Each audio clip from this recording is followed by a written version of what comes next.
एक कस्बे में शेखर नाम का 22 साल का युवक रहा करता था। शेखर पढ़ाई लिखाई में बेहद ज्यादा होशियार था, लेकिन शेखर के अम्मी अब्बू बेहद गरीब थे। शेखर का जब कॉलेज जाने का नंबर आया तो उसके अब्बू कमल प्रसाद ने अपने बेटे शेखर से कहा, बेटा, हमसे जहाँ तक हो सका हमने तुम्हें पढ़ाया लिखाया, लेकिन इसके आगे हम तुम्हें नहीं पढ़ा सकते। लेकिन क्यों पापा? आप तो जानते हैं कि मेरा कॉलेज जाने का सपना है। मैं पढ़ लिख कर बड़ा आदमी बनना चाहता हूँ। शेखर की बात सुनकर शेखर की अम्मी अनीता ममता भरी नजरों से शेखर की ओर देखकर बोली, हर माँ बाप यही चाहते हैं बेटा कि उनका बेटा बड़ा होकर अच्छे कॉलेज में जाए और वो अपने माँ बाप का खूब नाम रोशन करे। लेकिन तुम तो जानते हो कि इन्होंने तुम्हें मजदूरी करके यहाँ तक तालीम दिलवाई है। कॉलेज की फीस का बोझ अब ये नहीं उठा सकते। कोई बात नहीं मम्मी, मैं पापा का दर्द समझता हूँ। मैं जानता हूँ कि पापा ने एक एक रुपया जमा कर कर मुझे इंटर कराया है, लेकिन अब मैं बड़ा हो गया हूँ। मैंने इतनी तालीम हासिल कर ली है कि अब मैं बच्चों को तालीम देकर अपने कॉलेज की फीस निकाल सकता हूँ। पूरे गांव में सिर्फ तुम ही ने इंटर किया है बेटा, वरना तुम तो जानते ही हो कि हमारे गांव का मुखिया किसी भी माँ बाप को अपने बच्चों को पढ़ाने की सलाह नहीं देता।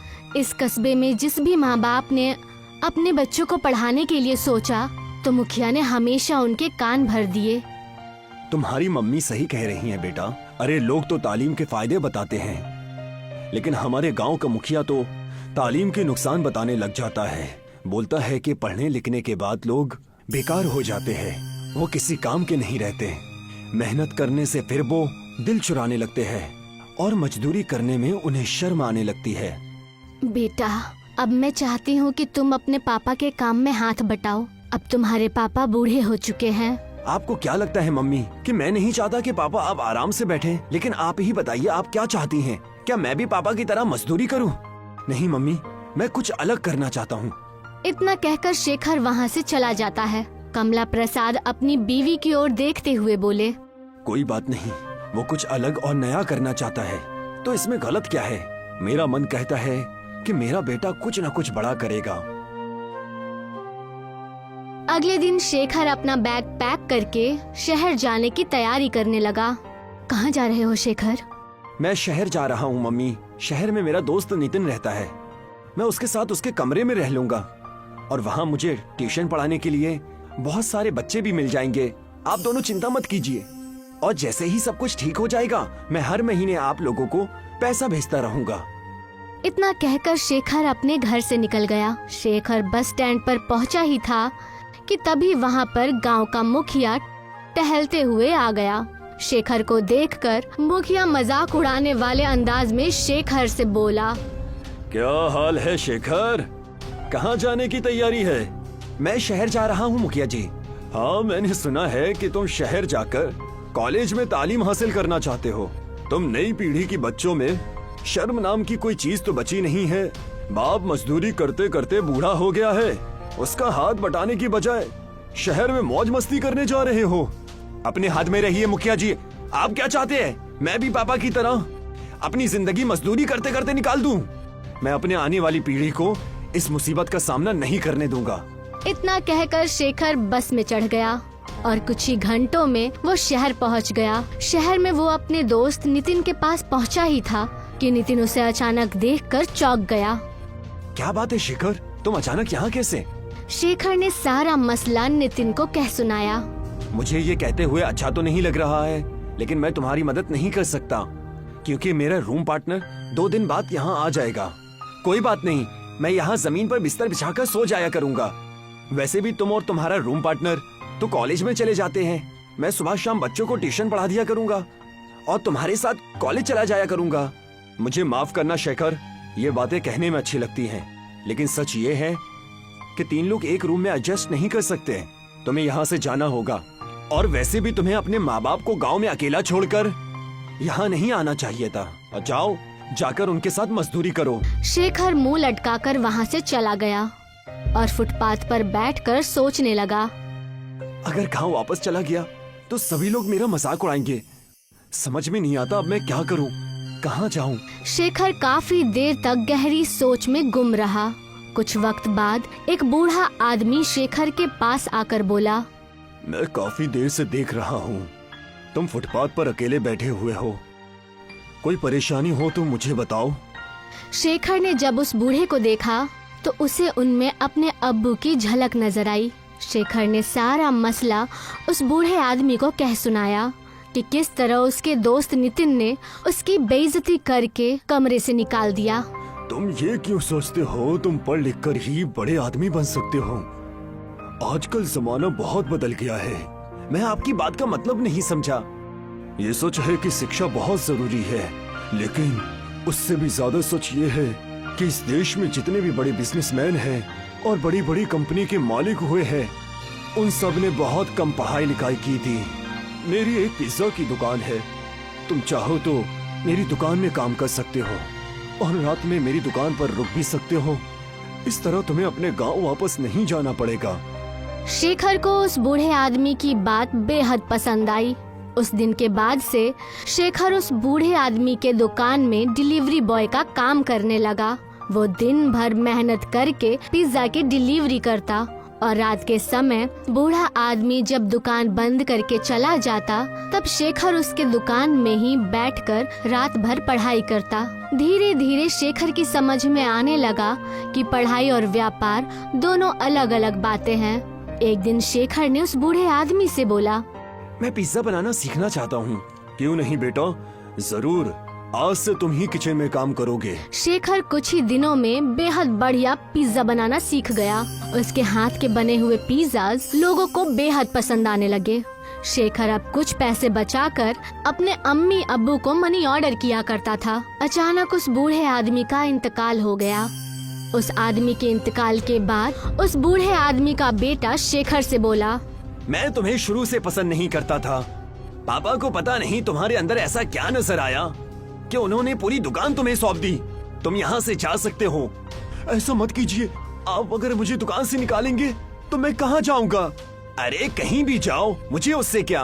और वैसे भी तुम्हें पिज्जा बनाना आता ही है। जाओ जाकर कहीं और पिज्जा बनाओ। आइंदा मेरी दुकान के इर्द गिर्द भटक भी मत जाना। चलो निकलो यहाँ से। शेखर चुपचाप अपना सामान लेकर उसके दुकान से बाहर निकल गया। बाहर निकलकर वो फिर से उसी फुटपाथ पर गया जहाँ पर उसकी पहली मुलाकात उस बूढ़े आदमी से हुई थी। मैं हार नहीं मानूंगा। मेरे हाथ का पिज्जा शहर के लोगों को बहुत अच्छा लगता है और वैसे भी कई लोग मुझसे कह चुके हैं मुझे खुद की अपनी दुकान खोलनी चाहिए। क्यों ना मैं उन सबसे मदद मांगू। अब से मैं अपना कारोबार खुद से शुरू करूंगा, किसी के सामने हाथ नहीं फैलाऊंगा। इतना कहकर हर उस जगह पर जाने लगा जहां वो पिज्जा डिलीवरी किया करता था। शेखर के स्वभाव को देखते हुए सभी लोगों ने उसकी बेहद मदद की और कुछ ही दिनों में शेखर ने शहर में एक अपनी छोटी सी दुकान किराए पर लेकर उसमें पिज्जा बनाने लगा। मगर शेखर की दुकान नहीं चली क्योंकि शहर में ब्रांडेड पिज्जा खाने वालों की संख्या बेहद ज्यादा थी। शेखर इसी परेशानी में रात के समय एक बेहद पुरानी बेकरी के पास बैठा हुआ था कि तभी एक आदमी की आवाज उसके कानों में टकराई। कौन हो तुम? मेरा नाम शेखर है। आप कौन हैं? मेरा नाम मोहन लाल है। वो बेकरी देख रहे हो? मैं तो काफी समय से देख रहा हूँ। वो बेकरी तो बंद पड़ी हुई है। मेरी बेकरी रात में ही चालू होती है। मेरी बेकरी में वड़ा पाव बहुत ही अच्छा बनता है। वैसे तुम क्या करते हो? अब मैं आपको क्या बताऊं बाबा, मैं पिज्जा बनाता हूँ। कुछ समय पहले मैंने कर्ज लेकर किराए पे दुकान ली थी, लेकिन पता नहीं क्यों मेरा पिज्जा लोग खरीद ही नहीं रहे। क्योंकि तुम्हें कुछ नया आइटम बनाना चाहिए बेटा। तुम वड़ा पाव पिज्जा ट्राई क्यों नहीं करते? वड़ा पाव पिज्जा? ये कैसी बातें कर रहे हैं आप बाबा? मैं तो पहली बार इसका नाम सुन रहा हूँ। मुझे तुम्हारा स्वभाव बहुत पसंद आया बेटा। मैं तुम्हें एक राज की बात बताता हूँ। मुझे वड़ा पाव बनाने की बहुत सारे नए तरीके आते हैं। कुछ समय पहले मैंने वड़ा पाव पिज्जा बनाने का तरीका एक विदेशी से सीखा था। तुम चाहो तो मैं तुम्हें वो तरीका बता सकता हूँ, लेकिन एक ही शर्त है। कैसी शर्त बाबा? मेरा वड़ा पाव पिज्जा बनाने का तरीका है, उसके लिए तुम्हें सिर्फ मेरी ही बेकरी से वड़ा पाव खरीदने होंगे। लेकिन मेरे पास आपके वड़ा पाव खरीदने के पैसे नहीं है। कोई बात नहीं, तुम्हें मैं उधार देने के लिए तैयार हूँ। लेकिन इस बात की क्या गारंटी है बाबा कि वड़ा पाव पिज्जा बिकेगा ही बिकेगा? जरूर बिकेगा बेटा, और देखते ही देखते तुम्हारे दिन बदल जाएंगे। इतना कहकर मोहनलाल शेखर को बेकरी के अंदर ले गया। शेखर ने देखा कि बेकरी अंदर से बेहद बड़ी बनी हुई थी, लेकिन वहाँ पर एक भी मजदूर काम नहीं कर रहा था। सिर्फ मशीन ही काम कर रही थी, जो कि ऑटोमेटिक तरीके से वड़ा पाव बनाकर तैयार कर रही थी। बाबा, यहाँ पे तो कोई मजदूर नहीं है और इतनी बड़ी मशीन की आवाज तो बाहर लगी ही नहीं रही। ये ऑटोमेटिक मशीन है बेटा, कुछ समय के बाद तुम्हें सब समझ आ जाएगा।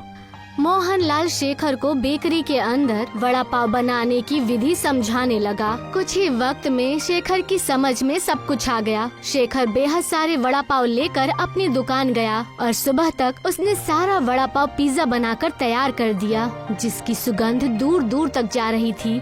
एक बाइक सवार आदमी जो कि वहाँ से गुजर रहा था, अचानक शेखर के दुकान के सामने बाइक रोककर खड़ा हो गया। यहाँ पे तो बहुत अच्छी खुशबू आ रही है। ये वड़ा पाव पिज्जा की खुशबू है।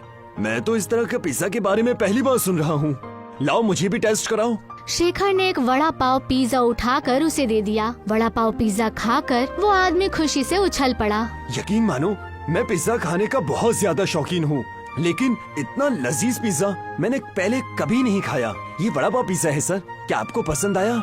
मुझे बहुत ज्यादा पसंद आया। मैं एक न्यूज रिपोर्टर हूँ, मैं तुम्हारे वड़ा पाव पिज्जा की तारीफ जरूर करूँगा। इतना कहकर वो वहाँ से चला गया। कुछ ही दिनों में देखते ही देखते शेखर का वड़ा पाव पिज्जा बेहद मशहूर होने लगा। अब शेखर ने अपना खुद का बेहद अच्छा मकान शहर में ले लिया था। शेखर ने अब MBA भी कंप्लीट कर लिया था, लेकिन अब उसका पूरा ध्यान अपने वड़ा पाव पिज्जा के बिजनेस की ओर था। कुछ वक्त के बाद एक कंपनी का मालिक शेखर के पास आकर बोला, मेरा नाम एडवर्ड है, मैं अमेरिका में रहता हूँ। मैंने तुम्हारे वड़ा पाव पिज्जा की तारीफ बहुत सुनी है। मैं चाहता हूँ कि आज से ही तुम अपने वड़ा पाव पिज्जा की दुकान अमेरिका में खोलो। सच तो ये है कि मैं तुम्हारे साथ पार्टनरशिप करना चाहता हूँ। ये तो मेरे लिए बहुत ज्यादा खुशी की बात है। शेखर ने एडवर्ड के साथ पार्टनरशिप कर ली और देखते ही देखते शेखर का वड़ा पाव पिज्जा वर्ल्ड में बेहद फेमस होने लगा। कुछ वक्त बाद शेखर को बेस्ट बिजनेसमैन का अवार्ड मिला। उस अवार्ड के मिलने की खुशी में शेखर के अम्मी अब्बू और कस्बे के मुखिया के साथ शेखर के पास पहुँचे। वैसे तो मुझे शुरू से ही यकीन था कि तुम कुछ अलग और बड़ा ही करोगे। मुझे अपनी आंखों पर भरोसा नहीं हो रहा मेरे बेटे कि तू इतना बड़ा आदमी बन गया। तुम्हारे पापा बिल्कुल सही कह रहे हैं बेटा। मुझे खुशी है कि तुमने उस वक्त मेरी बात नहीं मानी। अगर तुम मेरी बात मान लेते तो तुम भी अपनी पापा की तरह एक मजदूर ही रहते। मुझे माफ कर दो शेखर। मुझे आज समझ में आ गया है कि अगर दिमाग के साथ तालीम भी जुड़ जाए तो इनका मुकाबला कोई नहीं कर सकता। तुमने न सिर्फ हमारे गांव का बल्कि इस देश का भी नाम बहुत रोशन किया है। मुझे तुम पर बहुत फक्र है। शेखर ने मुखिया और अपने अम्मी अब्बू से बोला, मेरी इस सफलता के हकदार मेरे दोस्त मोहनलाल जी है। अगर वो अपनी बेकरी से वड़ा पाव पिज्जा नहीं देते तो शायद मैं कभी इतना बड़ा आदमी नहीं बनता। आज भी उन्हीं की बेकरी के बने हुए वड़ा पाव पिज्जा मेरी कंपनी में आते हैं। तो फिर तो तुम्हें उन्हें शुक्रिया कहना चाहिए बेटा। आपके आने से पहले मैं उन्हीं के पास जाने की तैयारी कर रहा था। तो जाओ बेटा, अच्छे काम में देरी नहीं करना चाहिए। शेखर अपनी कार से उस बेकरी के पास जा पहुंचा। वो बेहद दिनों बाद बेकरी के पास आया था। मोहनलाल ने बेहद दिनों से शेखर से पेमेंट भी नहीं ली थी, मगर शेखर ने देखा कि उस बेकरी के पास कोई भी नहीं था। वो बेकरी बंद पड़ी हुई थी। शेखर बेहद हैरत से उस बंद बेकरी की ओर देखने लगा कि तभी एक आदमी की आवाज उसके कानों पर पड़ी। क्या देख रहे हो? मेरा नाम शेखर है। वैसे तो इस समय मोहनलाल जी बेकरी के सामने होते हैं, लेकिन पता नहीं आज उनकी बेकरी बंद है। ये तुम कैसी बातें कर रहे हो? ये बेकरी तो बरसों से बंद पड़ी है और जिन मोहनलाल की तुम बात कर रहे हो वो तो बहुत सालों पहले हुआ करते थे। क्या कहना चाहते हो तुम? मोहनलाल जी 1950 के दशक में इस कंपनी के मालिक थे। आप कौन हैं?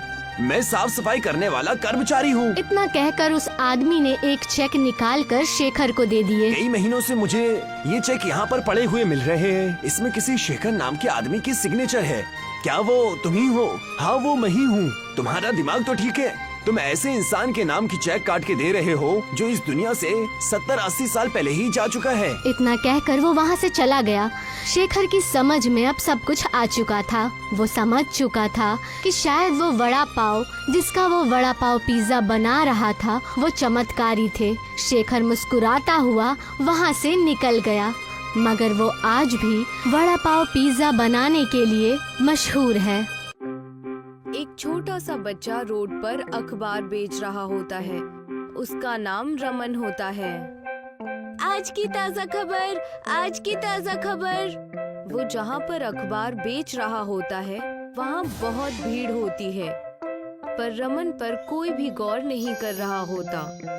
तभी विक्रम नाम का एक आदमी आता है और रमन से कहता है, अरे बेटा, अखबार दे दो। आज की ताजा खबर क्या है? इंडिया ने T20 वर्ल्ड कप जीता है। हमारे देश का नाम मशहूर हो गया है। अरे ये तो बहुत अच्छी बात है। तुम किस दर्जे में तालीम लेते हो? मैं स्कूल नहीं जाता, अखबार ही बेचता हूँ। मैं कभी स्कूल नहीं गया। विक्रम को ये बात बेहद बुरी लगती है। अरे मगर तुम्हारी उम्र तो तालीम लेने की है। कैसे माँ बाप है तुम्हारे जो तुम्हारे इतनी छोटी उम्र में तुमसे काम करवाते हैं? नहीं, उनकी कोई गलती नहीं है। वो तो इस दुनिया में है भी नहीं। अब्बा की तो मेरे जन्म से पहले ही मौत हो गई थी और मेरी अम्मी भी घर घर बर्तन धोने का काम करती है, जिससे घर चलाने में बहुत मुश्किल होती है। तुम्हारी अम्मा को पता है कि तुम इस तरह रोड पर अखबार बेचते हो? नहीं, उन्हें नहीं पता है। वो नहीं चाहती कि मैं काम करूं, पर मैं उनका इमायत बनना चाहता हूं। वो बोल ही रहा होता है कि पुलिस आ जाती है और सभी रोड के बगल की दुकानों को तोड़ना शुरू कर देती है। इसी में रमन की दुकान भी टूट जाती है। अरे चलो चलो चलो, यहाँ से खाली करो, रास्ता साफ करो, चलो। विक्रम को ये सब देखकर बेहद बुरा लगता है। वो रमन को ढूंढने की कोशिश करने लगता है, पर पुलिस वाले बाकी सारे दुकानदारों के साथ साथ रमन को भी अपनी गाड़ी में बिठा लेते हैं और थाने ले जाते हैं। हे भगवान, उस छोटे से बच्चे को उठा कर ले गई पुलिस। वो अपनी माँ को बिना बताए अखबार बेचता था। अब मुझे उसकी मदद करनी चाहिए। विक्रम भी थाने पहुंच जाता है और पुलिस वाले से बात करता है। जनाब, आपने इन सब लोगों को क्यों पकड़ रखा है? ये तो बेचारे अपना कारोबार इत्मीनान से कर रहे थे। अरे ये लोग गैर कानूनी तरीके से दुकान लगाकर रोड पर बैठ जाते हैं। इनकी वजह से जाम लग जाता है। अरे हम भी इनकी पेट पर लात नहीं मारना चाहते, पर मजबूरी है, हमें ऊपर से ऑर्डर आया है। विक्रम पुलिस की बातें सुनता है और रमन की ओर देखता है और फिर वो पुलिस से कहता है, जनाब, मैं उस बच्चे की जमानत कराना चाहता हूँ। उसे आप छोड़ दीजिए प्लीज। उसकी माँ घर पर इंतजार कर रही होगी। चलो, आपकी बात ठीक है। यहाँ दस्तखत करके उसको ले जाइए, जाइए। विक्रम रमन को अपने साथ लेकर बाहर आ जाता है। तुझे भूख लगी है? अरे लगी ही होगी। चल चल, तुझे मैं खाना खिलाता हूँ। विक्रम रमन को लेकर एक फूड प्लाजा में आता है। वो फूड प्लाजा विक्रम का ही होता है। वहाँ पिज्जा, बर्गर और मोमोज जैसे फास्ट फूड मिलते हैं। बेटा बता, तू क्या खाएगा? अब पिज्जा खाएगा? नहीं, मेरे पास पैसे नहीं है। आपने मेरी जमानत कराई, वही आपका एहसान है।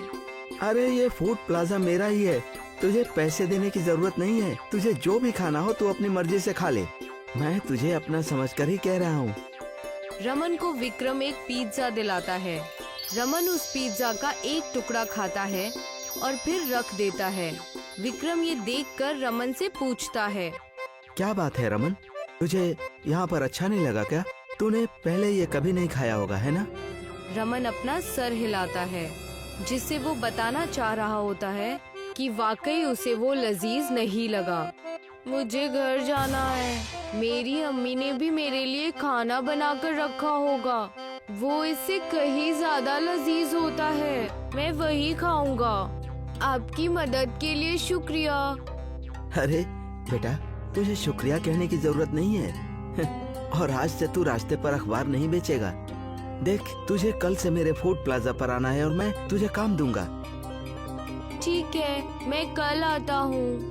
विक्रम भी अपने घर चला जाता है। फिर अगली सुबह वो बैठा सोच रहा होता है।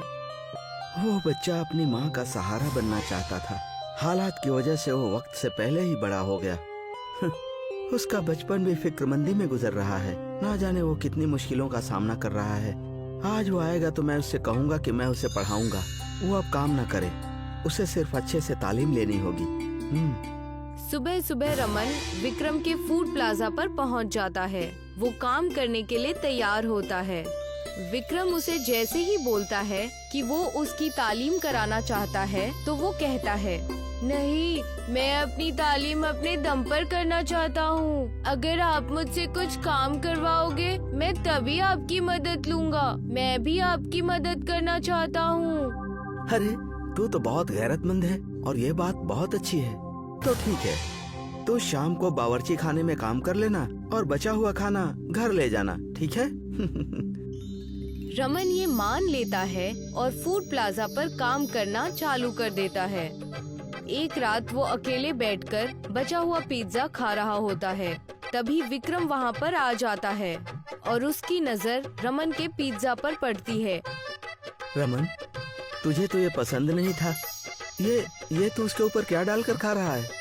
अब तुझे ये कैसे लग रही है? हाँ? ये एक कस्टमर ने ऑर्डर करके छोड़ दिया था और मेरी अम्मी ने मुझे टिफिन में तरबूज काट कर दिए थे, तो मैंने उसी तरबूज को इस पिज्जा के ऊपर डाल दिया। अब मुझे ये खाने में बेहद लजीज लग रहा है। अब ये लाजवाब हो गया है। विक्रम को रमन की ये बात बहुत ही अलग और यूनिक लगती है। उसे यहाँ एक नए तरह की पिज्जा बनाने का आइडिया आता है। वो रात भर बैठकर उस आइडिया पर काम करता है और अगली सुबह तरबूज पिज्जा के नाम से एक नए तरह के पिज्जा का लॉन्च करता है। पिज्जा बेहद लाजवाब होता है और बहुत ही जल्द विक्रम की दुकान तरबूज पिज्जा के लिए मशहूर हो जाती है। दूर दूर से लोग विक्रम का तरबूज पिज्जा खाने आते हैं। विक्रम इन सब का श्रेय रमन को देता है। रमन, देखो तुम्हारा स्पेशल पिज्जा लोगों में कितना मशहूर हो गया है। तुमने ही मुझे तरबूज पिज्जा बनाने का आइडिया दिया है, इसलिए अब तुम्हें यहाँ पर काम करने की कोई जरूरत नहीं है। इस पिज्जा से मुझे जितनी भी आमदनी होगी वो सब मैं तुम्हारे नाम कर दूंगा, क्योंकि इसके असली हकदार तो तुम ही हो। आज से तुम सिर्फ पढ़ाई करोगे और हमारा नाम रोशन करोगे। ठीक है? जी भैया, ठीक है। इसके बाद रमन की तालीम भी अच्छे से हो जाती है और वो आगे चलकर जिंदगी में बेहद सफल होता है और वो अपनी अम्मी और विक्रम का नाम रोशन करता है। सोनपुर गांव बांस की खेती के लिए मशहूर था। वहां पर सालों से बांस की बहुत अच्छी खेती होती थी। दिनेश का भी एक छोटा सा बांस का खेत था। उसका बेटा राजेश भी उसके साथ काम करता था। अरे राजेश, हमारे लिए जो बम्बुओं का ऑर्डर आया था, क्या तुमने उसे रुखसत करवा दिया है? अरे हाँ अब्बू, मैंने तो कल शाम को उसे रुखसत करवा दिया था। अगर सही वक्त पर उनका सामान पहुंच जाएगा तो हमारे पैसे भी जल्दी हमारे पास पहुंच जाएंगे। शाम हो जाती है और दिनेश के घर के बाहर बांस से लदा हुआ एक ट्रक खड़ा होता है। क्या हुआ? ये ट्रक वापस कैसे आ गया? इसे तो वहाँ उतार कर पैसे लेकर के आना चाहिए था। दिनेश अंदर से राजेश को बुलाता है। राजेश अंदर से आता है। वो बहुत दुखी लग रहा होता है। राजेश, इधर देखो, ये ट्रक तो वापस लौट आया। अरे हाँ अब्बू, मुझे पता था। मुझे शहर से बम्बू फरोख्त करने वालों का फोन आया था। उन्हें हमारे से कम पैसे में कहीं बम्बू मिल रहा है, इसीलिए अब वो हमसे फरोख्त नहीं करेंगे। पर वो बिना इत्तला दिए ऐसे कैसे कर सकते हैं? हमें पैसों की कितनी जरूरत है। अब हम इतने सारे बम्बुओं का करेंगे क्या? तुम उनसे कहो कि वो हमसे बम्बुओं को कम पैसों में फरोख्त कर लें। पर अब्बू, मैंने उनसे गुफ्तगू की, पर वो किसी भी वजह से हमारे बम्बुओं को फरोख्त नहीं करना चाहते। और मैंने उन्हें ये भी कहा कि मैं उन्हें आधी कीमत पर बम्बुओं को बेच दूंगा, पर वो माने ही नहीं। दिनेश और राजेश को इस धंधे से बहुत उम्मीद थी। कुछ दिनों से उनका कारोबार वैसे भी ठीक नहीं चल रहा था और अब इतने बड़े ऑर्डर के वापस आ जाने से उनको धंधे में बहुत बड़ा नुकसान हो गया था। एक दिन राजेश दिनेश के पास जाता है और कहता है, अरे अब्बू, आप बिल्कुल फिक्र मत करो। मैंने सोच लिया कि अब हम इतने सारे बम्बुओं का करेंगे क्या। अच्छा बताओ, क्या करोगे? मुझे तो कोई रास्ता नजर नहीं आ रहा। मैंने तो अपने सारे दोस्तों से मदद मांगने के बारे में भी सोच लिया, पर कोई भी हमारी मदद करने को तैयार नहीं। सबकी माली हालत बहुत ही खराब है। बाजार में बम्बुओं की कीमत भी कम होती जा रही है। इसीलिए अब्बू हमने इस बात पर गौर किया कि आज से हम बम्बुओं का कारोबार नहीं करेंगे। अरे तो फिर हमारे पास बचा ही क्या? हम और क्या कर पाएंगे? अरे अब्बू हम पिज्जा बनाएंगे। हाँ? क्या पिज्जा? वो कैसे? अब्बू शहर से मेरे एक दोस्त का फोन आया था। जब हमने उसे अपने हालात बताए तो उसने मुझे एक बहुत ही अच्छी तरकीब बताई। शहर में पिज्जा की बहुत ही मांग है, अलग अलग तरह के पिज्जे बनते हैं। उसमें से जवानों का एक पसंदीदा चीज है बम्बू पिज्जा। उसमें बम्बुओं को अंदर से खोखला करके पिज्जा बना दिया जाता है। हम भी बम्बू पिज्जा का कारोबार शुरू कर देते। पर बेटा हमें तो ऐसे कारोबार के बारे में जरा भी मालूमात नहीं है। अरे अब्बू आप फिक्र मत करो। अरे मेरे दोस्त ने कहा है वो हमारी हर तरह से मदद करेगा। राजेश दिनेश के साथ मिलकर बम्बू से पिज्जा बनाने की सारी तैयारी करता है और फिर धीरे धीरे बांस पर पिज्जा बनाना सीख जाते हैं। उसके बाद वो तय करता है कि वो एक दुकान बनाएगा। राजेश और दिनेश मिलकर बांस से एक छोटा सा होटल बनाते हैं और उस होटल के दरवाजे से लेकर खिड़कियां, टेबल, कुर्सी सब कुछ बांस का बना होता है। शुरू में तो उनके होटल में कोई नहीं आता है, पर एक दिन कॉलेज के 2 लड़के उनके होटल में आते हैं। अरे भाई बहुत सुरेश, कितना ही बेहतरीन होटल है। ये तो पूरा बांस से बना हुआ है और इसमें लिखा हुआ हमारी स्पेशलिटी है बम्बू पिज्जा। तो दुरुस्त है, चलो हम भी बम्बू पिज्जा को ट्राई करके देखते हैं। हाँ दुरुस्त कहा। मैं उसे ऑर्डर देता हूँ। वो दोनों बांस पर बने पिज्जा यानी बम्बू पिज्जा का ऑर्डर करते हैं। अरे विवेक, तूने गौर किया कि यहाँ पर सारे कुर्सी टेबल भी बम्बू के ही बने हुए हैं और देख बम्बुओं से सजावट भी कितनी अच्छी की है यार। आज प्लास्टिक के जमाने में ये इको फ्रेंडली होटल तो बहुत ही बेहतरीन है। हम सब लोगों को ऐसी ही चीजों का इस्तेमाल करना चाहिए। मैं इस होटल के मालिक से बात करता हूँ कि उन्हें ऐसा होटल बनाने का तरीका कहाँ से आया। विवेक और सुरेश दिनेश को बुलाकर उससे सवाल पूछते हैं। अरे यकीनन आपका होटल बहुत ही खूबसूरत है। आपने ये सब कैसे किया? दिनेश उन दोनों को अपनी पूरी दास्तां बताता है। विवेक और सुरेश उससे बहुत मुतासिर होते हैं। क्या आपका कारोबार ठीक चल रहा है? क्या आप मुनाफा पा रहे हैं? यकीनन अभी तो हम मुनाफे में बिल्कुल नहीं हैं, पर यकीन करता हूँ कि आगे चलकर मुझे इससे फायदा बहुत जरूर होगा। हाँ, आप सब में से अलग हैं। आपको मुनाफा जरूर होगा। हम भी आपकी मदद करना चाहते हैं। हमारा एक YouTube चैनल है जिनमें हम अलग अलग चीजों को डालते हैं। अगर आपकी इजाजत हो तो हम अपने YouTube चैनल पर आपकी इस होटल के बारे में जानकारी देना चाहते हैं और Instagram पर भी। इस तरह से और भी लोगों को और कॉलेज के स्टूडेंट्स को आपके होटल के बारे में जानकारी मिलेगी और आप बहुत मशहूर हो जाएंगे। सुरेश और विवेक बांस पर बना पिज्जा खाते हैं। वो पिज्जा उन्हें बहुत लजीज लगता है और वो लोग अपने दोस्तों के लिए बहुत सारा पिज्जा पैक करवा लेते हैं। उसके बाद अगले दिन वो अपने सारे दोस्तों को लेकर उसके होटल का अच्छा सा वीडियो बनाते हैं और बांस पर बनने वाले पिज्जा की रेसिपी भी शूट करते हैं। उसके बाद वो उसे अपने YouTube चैनल पर डालते हैं। भाई तुम लोग हमारी मदद करने की कोशिश कर रहे हो और मैं इसके लिए आप दोनों का बहुत बहुत शुक्रगुजार हूँ। अरे नहीं अंकल, ऐसी चीजों को तो मशहूर करना ही चाहिए। आज के जमाने में हम नौजवानों को इको फ्रेंडली और आबो हवा को नुकसान ना पहुंचाने वाली चीजों की ही बहुत जरूरत है। इन वीडियो से हमें जो भी फायदा होगा वो हम आपको दे देंगे। अरे विवेक, देखो बम्बू पिज्जा की रेसिपी पे तो 1 लाख लोगों के व्यूज आ गए हैं दोस्त।